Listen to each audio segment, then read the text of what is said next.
Well, the NSA spying flap extends to the contents of U.S. phone calls. This is reported by CNET, and this is a quote from Representative Gerald Nadler, New York Democrat. He disclosed on Thursday that during a secret briefing to members of Congress, he was told that the contents of a phone call could be accessed, quote, simply based on an analyst deciding that. Basically the same thing Snowden is saying.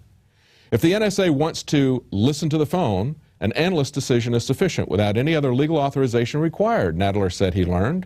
I was rather startled, he said. He's an attorney and a congressman who serves on the House Judiciary Committee.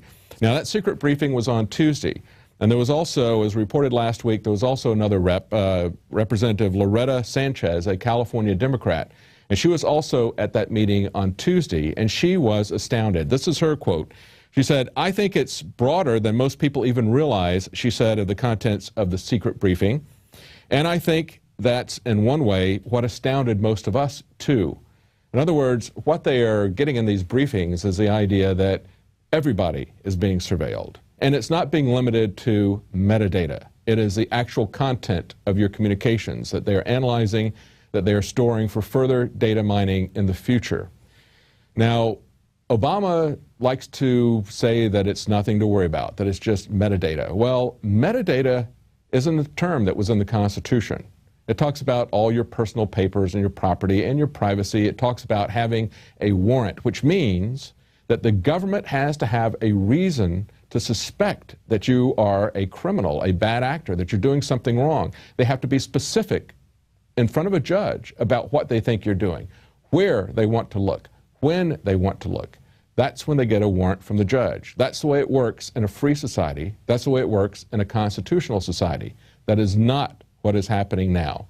And we see that congressmen are being told this in private. Back in March, Ron Wyden was told by James Clapper that they were not looking at any data, and he knew at the time that Clapper was lying. Now we all know that Clapper was lying under oath, committing perjury, lying to Congress.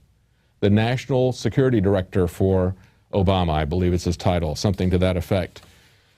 But he's being defended, and he's being retained by the Obama administration. He has not been taken out of his office. He's not been criminally prosecuted. We need to understand from congressmen where they stand. Unfortunately, the Senate members had their briefing on Friday, and most of them chose to go home for the weekend instead. They simply don't care. And the question is, do you care? Do you care enough to contact them, to hold their feet to the fire, to say to them, either you are going to prosecute these criminal, lying government officials, or you are an accessory to the fact, and we need to get rid of you as well. That's what they need to hear from all of us. Now, the next NSA spying shoe to drop is going to be pre-crime artificial intelligence, according to an article on InfoWars from Washington's blog.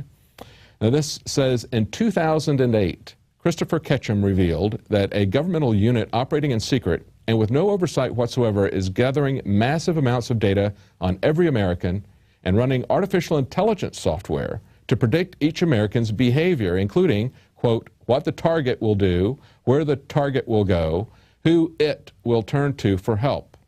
Okay, who are the targets? What kind of Americans? Well, dissidents, activists of various stripes, political and tax protesters, lawyers and professors, publishers, journalists, gun owners, illegal aliens, foreign nationals, a great many other harmless average people.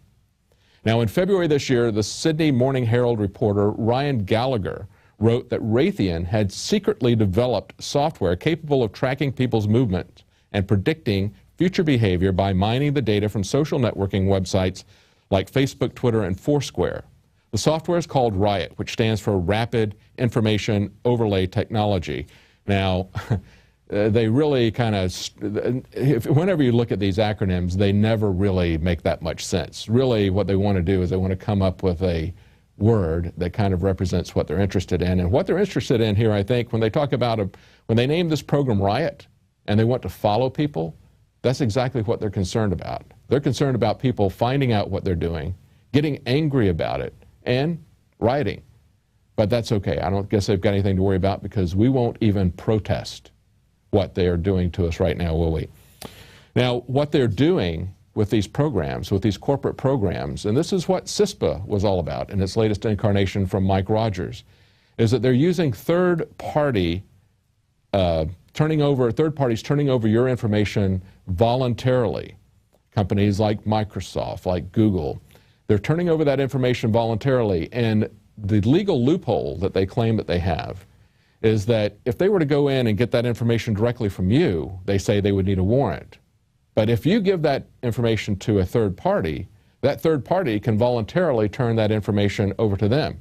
Now, of course, it's a violation of their privacy agreements with you, and they have some liability in that area. However, that's the purpose of CISPA.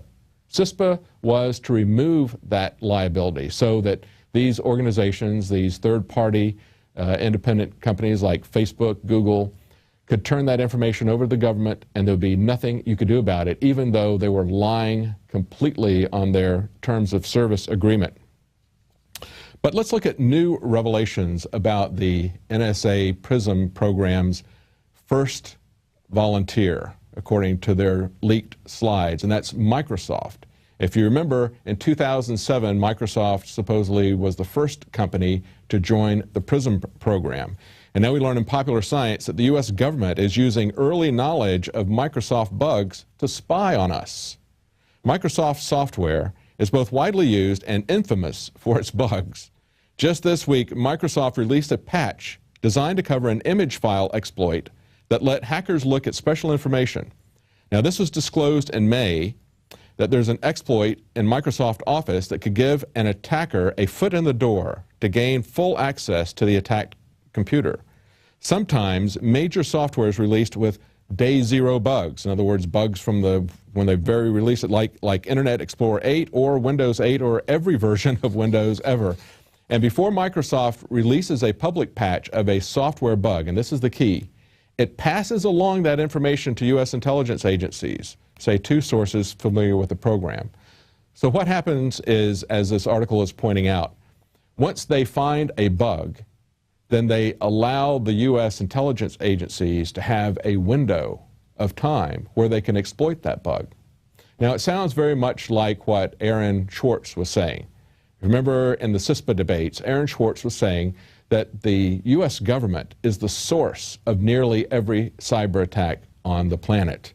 And they fund and research all of this. So they're actually funding people to find exploits. And it turns out, apparently, that in the case of Microsoft, if they're not deliberately putting these bugs in the Microsoft operating system, at least Microsoft is waiting quite a while before they report it, before they fix it for the public. And during that time, intelligence services can use that information to spy on you. Now, Wired magazine has an article entitled, "These Guys Want to Hack Your Home and You Should Let Them." No, you shouldn't. But in this article, I say the dream of an automated home full of connected appliances, also known as the Internet of Things, isn't the vaporware that it once was. We've been talking about that for a while.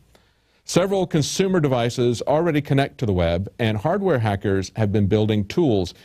This can require more than a little computer know-how, but IFTTT, that's the name of their program, is changing that by letting you integrate various web services and devices without having to write code. We always had the idea that IFTTT could be the world's simplest programming language, says company CEO Lyndon Tibbetts. But we don't call it that because people would have a reaction to the word programming. Well, again, this goes back to what we reported on about a year ago when Petraeus announced that they were going to be using appliances to spy on you. As crazy as that sounded, this is now what they're looking at, and that is to offer you the opportunity to pay for your own surveillance devices. They will allow you to do a little bit of programming, but be aware that on the back end, there's going to be a lot of programming being done by someone else to spy on you, to watch everything that you do, just as we see with the latest Microsoft gaming release. And you might think that Petraeus might want to rethink this, but evidently no. He was at Bilderberg with Henry Kissinger, and the subject was still big data, one of the major subjects that they were talking about, if we can believe their released agenda. Well, that brings us to our quote of the day, and it's from Samuel Adams, and he says, "Our contest is not only whether we ourselves shall be free, but whether there shall be left to mankind an asylum on earth for civil and religious liberty. Well, as Sam Adams was saying, the question is whether or not there's going to be any asylum for liberty on earth. And it looks like, as the U.S. government has its way, there isn't, because they want to look at everyone on the planet's information. No one will have any privacy, and without privacy, there can be no liberty either. Now you can watch Alex Jones live at Infowars.com/show. You'll find links to all of our content there and a free 15-day trial for Prison Planet TV.